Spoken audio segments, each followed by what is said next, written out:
பாண்டியன் ஸ்டோர்ஸில் இன்றைக்கி என்ன நடந்திருக்கு அப்படின்னு பார்த்தோன்னா, கதையோட ஆரம்பத்திலேயே நம்ம பாக்கியம் நம்ம மயிலை சாப்பிட வர சொல்கிறாங்க. ரொம்பவே சோகமாக இருக்க நம்ம மயில் சாப்பிட வர மறுக்கிறாங்க. இருந்தாலும் மனசை கேட்காம பாக்கியம் திரும்ப திரும்ப கூப்பிடுறாங்க. பாக்கியத்தோட ஹஸ்பண்ட் வெளியிலேருந்து பாண்டியன் ஸ்டோர்ஸ்லேருந்து நமக்கு திங்ஸ் வந்திருக்கு அப்படின்ற மாதிரி சொல்லி எல்லாரையும் கூட்டிகிட்டு போகிறாரு. நம்ம மயில் ஐயையோ என்னதான் கூட்டிகிட்டு போக வந்திருக்காங்களா அப்படின்ற மாதிரி வண்டியை ஓடி போயிட்டு பார்த்து ஷொக் ஆகுறாங்க.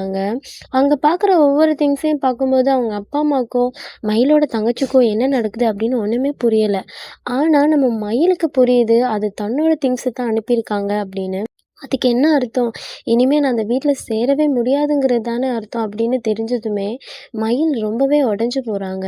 இது தெரிஞ்சதுமே ப மயில் அவங்களோட மாமியார், ராஜி, மீனா எல்லாருக்குமே கால் பண்றாங்க. எல்லாருமே செம்ம கோவத்துல இருக்காங்க அப்படிங்கிறனால, கோமதியும் அவங்களோட கால ஆன்சர் கோமதி ரொம்பவே கோவமா எல்லாரோட காலையும் ஆஃப் பண்ண சொல்லி எல்லாருக்குமே ஆர்டர் போடுறாங்க.